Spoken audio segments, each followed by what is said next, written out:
Hi hello నమస్తే, నేను మీ Dasharatha. Welcome to human rights voice. ఈరోజు ఒక స్పెషల్ వ్యక్తితో మీ ముందుకు వచ్చానండి.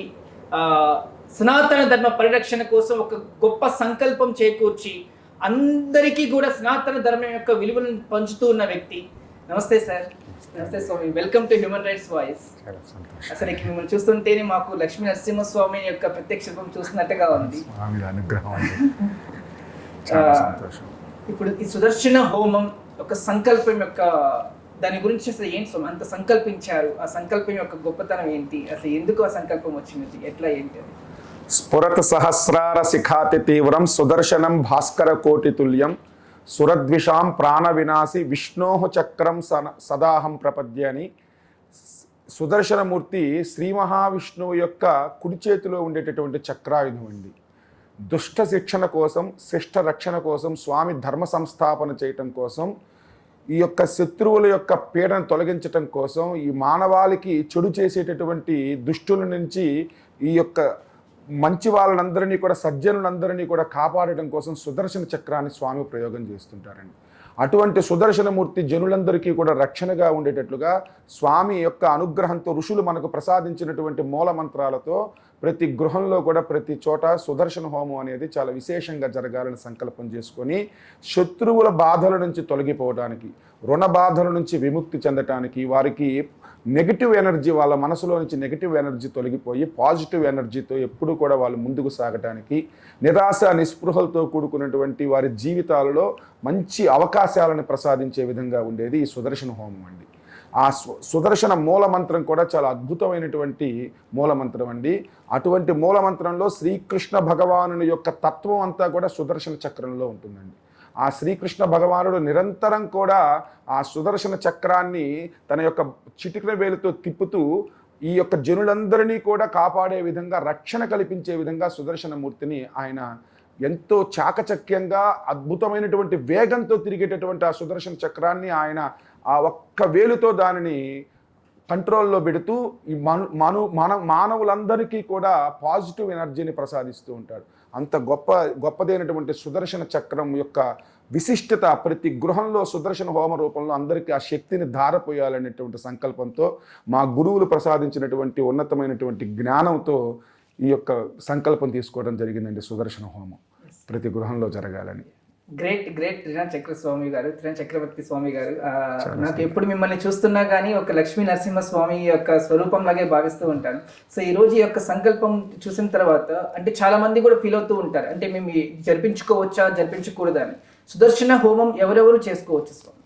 సుదర్శన హోమం ఇంకా వారి జీవితంలో దారులన్నీ మూసుకొని పోయినప్పుడు, ఇక మనం జీవించటానికి ఇంకా మనం అర్హులం కాదేమో అనుకొని నిరాశ నిస్పృహలతో కూడుకొని ఉన్న సమయాన కానీ, లేకపోతే రుణ బాధలు విపరీతంగా వారిని బాధిస్తున్న సమయాన కానీ, శత్రుపీడ కలిగినప్పుడు కానీ, ఏమీ అంటే మనం ఎవరి జోలికి వెళ్ళకపోయినా కూడా వారి యొక్క శత్రువుల యొక్క దృష్టి, నరదృష్టి వలన కానీ ఏ విధంగా మనం పీడింపబడుతున్నా సరే ఈ సుదర్శనమూర్తి యొక్క హోమం చేయించుకుంటే వారికి లక్ష్మీ కటాక్షము, ఐశ్వర్యము, తర్వాత శత్రువుల బాధల నుంచి విముక్తి, ఈ యొక్క నరదృష్టి నుంచి, పీడ నుంచి తొలగిపోవటం, ఇవన్నీ కూడా మంచి వారికి పాజిటివ్ వైబ్రేషన్ అనేది వారి జీవితంలో స్టార్ట్ అవుతుందండి. వారికి తెలియకుండానే శరీరంలో ఒక నూతన ఉత్తేజం, శక్తి అనేది ప్రారంభమవుతుంది.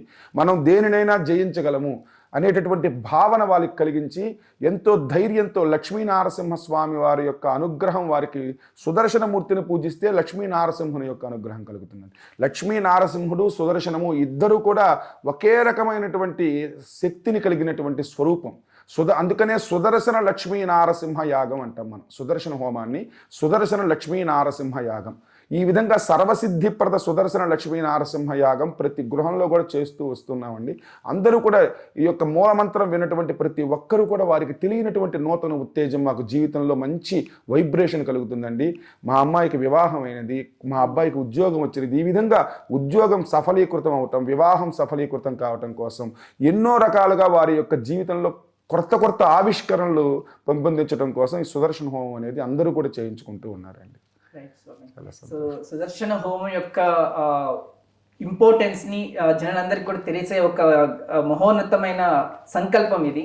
అండ్ ఇప్పుడు చూస్తూ ఉన్నాం. సో ఇట్లాంటి హోమాలు ఇంకా ఏమేమి ఉన్నాయి సో, అంటే మనం ఏమేమి జరిపించుకోవచ్చు? సుదర్శన హోమం, శ్రీకామ యజ్ఞం అని శ్రీ సూక్తంతో అమ్మవారి యొక్క మూలమంత్రాలతో మహాలక్ష్మీదేవి హోమం ఉంటుందండి. శ్రీకామ యజ్ఞము అంటారు.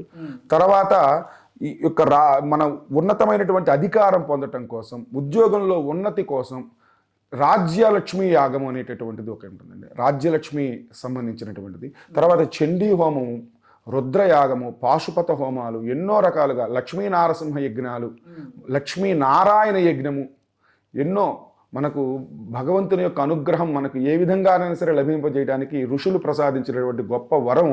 భగవంతునికి నేరుగా ఆహారాన్ని సమర్పించేటటువంటి శక్తి మనకు లేదు కాబట్టి అగ్నిముఖంగా మనం ఆహారాన్ని సమర్పించాలి.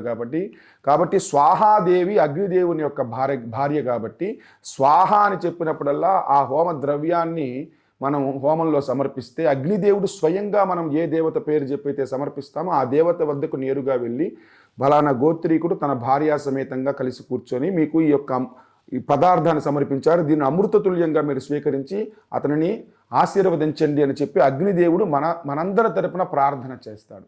దేవతలందరికన్నా చాలా చిన్నవాడు అగ్నిదేవుడు, దేవతలందరిలో పెద్దవాడు శ్రీమన్నారాయణుడు.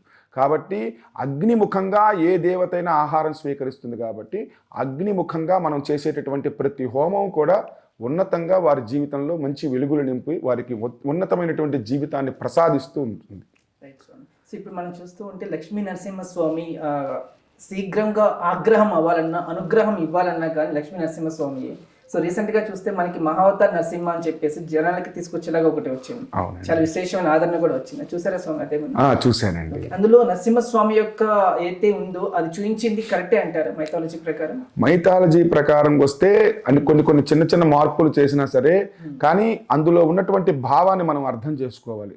ఎప్పుడు కూడా మంచి వాళ్ళని బాధ పెట్టేటప్పుడు భగవంతుడు ఏ రూపమైనా ధరించి అయినా సరే దుష్టులను శిక్షించటం కోసం స్వామి ఆగ్రహ జ్వాలలతో అక్కడికి నారసింహుడు ఉద్భవించినట్టుగా మనం దశావతారాలలో ఏ అవతారం తీసుకున్నా భగవంతుడు దుష్ట శిక్షణ కోసం అవతరించాడండి. కానీ ఒక భక్తుడు పిలిస్తే అవతరించినటువంటి అవతారం నారసింహ అవతారం. ఒక భక్తుడి యొక్క పిలుపుకి అవతరించాడు. ఈ ఇందు ఉన్నాడా నీ దేవుడు, ఇందు ఉన్నాడా నీ దేవుడు అని చెప్పి హిరణ్యకశిపుడు అడుగుతూ ఉంటే ఆ సమయాన ప్రహ్లాదుడు ఎటు చూపిస్తాడా అని చెప్పి విశ్వమంతా వ్యాపించి ఉన్నాడు నారసింహతత్వం. ఆ సమయాన ఏ యొక్క చోటుని చూపిస్తే ప్రహ్లాదుడు ఏ యొక్క చోట వేలు చూపిస్తే అందు నుంచి బయటికి రావాలి స్వామి. కాబట్టి విశ్వమంతా ఆ సమయంలో నారసింహతత్వం ఇమిడిపోయి ఉన్నది. ఆ సమయాన స్తంభమును చూపగలవా అంటే స్తంభమును చీల్చుకొని స్వామి ఉద్భవించాడు.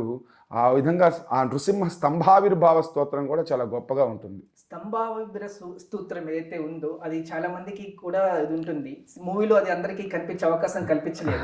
సో మాకు మీ ద్వారా తెలుసుకోవాలని ఒక చిన్న కోరిక ఉంది. చాలా గొప్పదండి. స్తంభావిర్భావ స్తోత్రం వినటమే చాలా అదృష్టం అండి.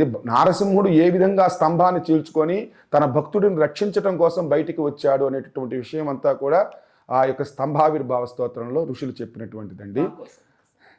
సహస్రభాస్కర స్ఫురత్ ప్రభాక్ష దుర్నిరీక్షణం ప్రభగ్న క్రూరకృద్ధిరణ్యకస్య పూరురస్థలం అజస్తృజాండ కర్పర ప్రభిన్న రౌద్ర గర్జనం ఉదగ్ర నిగ్రహాగ్రహోగ్ర విగ్రహాకృతిం భజే స్వయంభు శంభుజం భజిత్ ప్రముఖ్య దివ్య సంభ్రమం ద్విజృంభమద్యదుత్కటోగ్ర దైత్య కుంభినన్ అనర్గలాట్టహాస్త నిస్పృహాష్ట దిగ్గజార్భటిన్ యుగాంతిమాంతమత్కృతాంత ధికృతాంతకం భజే జగజ్వలద్దహద్గ్రసద్ బృహత్ స్ఫురన్ ముఖార్భటిం మహద్భయద్భవద్దహగ్ర సల్లసత్కృతాకృతిం హిరణ్యకశ్యపో సహస్ర సంహరత్ సమర్దకృన్ ముహుర్ముహుర్ముహుర్గలద్ధలత్ ధ్వనన్ నృసింహ రక్షమా జయత్యవక్ర విక్రమ క్రమ క్రమ క్రియాహరం స్ఫురత్ సహస్ర విస్ఫులింగ భాస్కర ప్రభాగ్రసత్ ధగద్ధగద్ధగల్లసన్ మహద్భ్రమత్ సుదర్శనో మదే భవిత్ స్వరూప వృద్భవత్ కృపారసామృతం అపూర్వ శౌర్య ధైర్య వీర్య దుర్నివార్య దుర్గమం నకార్య క్రుద్ధనార్య గర్వ పర్వత ప్రహర్య సత్ప్రచార్య సర్వ నిర్వహస్తు పర్యవర్య పర్వినం సదార్య కార్య భార్య వృద్ధుదారవర్యనం భజే విపక్షపక్ష రాక్షసాక్షమాక్షరూక్ష వీక్షణం సదాక్షయత్ కృపాకటాక్ష లక్ష్మలక్ష్మి వక్షసం విచక్షణం విలక్షణం ప్రతీక్షణం పరీక్షణం పరీక్ష దీక్ష రక్ష శిక్ష సాక్షిణ క్షమం భజే ప్రపత్తినార్ద్రనాభనా వివందన ప్రదక్షిణానతాననాంగవాన్మనస్మరజ్జపస్తు వద్గదా అశ్రుపూరనార్ద్ర పూర్ణ భక్తి పారవస్యత సకృత్క్రియాచరద్ధవత్ కృపా నృసింహ రక్షమా దరిద్రదేవి దుష్ట దృష్టి దుఃఖ దుర్భరం హరం నవగ్రహోగ్ర వక్ర దోషనాది వ్యాధి నిగ్రహం పరౌషధాధి మంత్ర యంత్ర తంత్ర కృత్రిమం హనం అకాల మృత్యుముగ్రమూర్తినం భజే కరాల వక్త్ర కర్కసోగ్ర వజ్రదంష్ట్రముజ్వలం కుఠార ఖడ్గ కుంతతో మరాంకుశో నఖాయుధం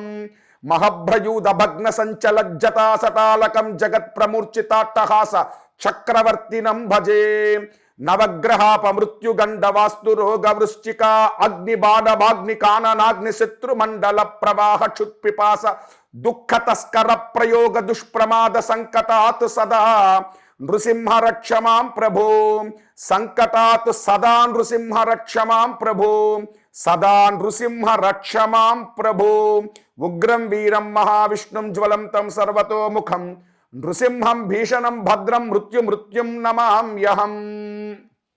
ఇది నృసింహ స్తంభావిర్భావ స్తోత్రం అండి. స్వామి స్తంభం నుంచి ఏ విధంగా తన భక్తుడిని కాపాడటం కోసం ఉద్భవించాడు, అటువంటి స్వామి మనల్ని ఏ విధంగా కాపాడుతాడు, ఎన్ని రకాల దుష్ప్రమాదాల నుంచి స్వామి సంకటాల నుంచి మనల్ని గట్టెక్కిస్తాడు అనేటటువంటివన్నీ కూడా ఇందులో వస్తాయండి. మన జీవితంలో మానవులు ఎన్నో రకాలుగా పరీక్షలకు గురవుతూ ఉంటారు. శని పేడైతేనేమి, రాహువు బాధలైతేనేమి, నవగ్రహాలకు సంబంధించిన బాధలు, వారు స్వయంకృతాపరాధాలు ఎన్నో తెలిసి కానీ తెలియక కానీ జ్ఞానత అజ్ఞానత చేసినటువంటి పాపకర్మలు, పితృ సంబంధమైనటువంటి దోషాలు, పుత్ర సంబంధమైనటువంటి దోషాలు, ఎన్ని రకాల దోషాలతో మానవుడు తన జీవితాన్ని సంసారాన్ని పోషించటం కోసం ఎన్నో రకాలుగా కష్టాలు పడుతూ ఉంటాడు. అటువంటి మానవులని ఉద్ధరించటం కోసం, మానవులలో గొప్పదైనటువంటి తేజస్సుని, గొప్పదైనటువంటి అవకాశాలను చూపిస్తూ వారి జీవితాలని సఫలీకృతం చేయటం కోసం, పుణ్య మార్గంలో మోక్ష మార్గంలో నడపడం కోసం క్షిప్రప్రసాదైనటువంటి లక్ష్మీ నారసింహుని యొక్క చెయ్యి విడవకుండా ఆయన పాదాలు రక్షణగా కోరుతూ సుదర్శనమూర్తి యొక్క అనుగ్రహంతో లక్ష్మీ కటాక్షంతో మానవ జన్మలన్నీ కూడా తరింప చేసుకోవటం కోసం ప్రతి ఒక్కరూ కూడా సుదర్శన లక్ష్మీ నారసింహుని యొక్క సేవ చేసుకోవాలని కోరుతూ ఓం నమో భగవతే శ్రీ నారసింహ సుదర్శనాయ. అయ్యో అసలు పవర్ఫుల్ స్వామి. చాలా సంతోషం. చూసారు కదా సుదర్శన హోమ్ యొక్క ఇంపార్టెన్స్ అండ్ ప్రాముఖ్యత. మాకు really it's honour having you sir స్వామి. ఇక్కడ మిమ్మల్ని చూడటమే మాకు ఒక ఇదిగా కనిపిస్తూ ఉంది. Thank you so much for coming to this day స్వామి. సో ఇదండి మన త్రినాథ చక్రవర్తి గారితో సుదర్శన హోమం యొక్క ప్రాముఖ్యత, ఇంపార్టెన్స్ అండ్ ఎవరెవరు చేయించుకోవాలో కూడా చూసారు కదా. అండ్ ఒకవేళ ఎవరైనా చేయించుకోదలిస్తే కింద కనిపిస్తున్న కాంటాక్ట్ నెంబర్ డైరెక్ట్గా కాంటాక్ట్ చేయొచ్చు. సో మరోసారి మరో గెస్ట్తో మళ్ళీ కలుసుకుందాం. Till then keep watching Human rights Voice. నేను మీ దశరథ.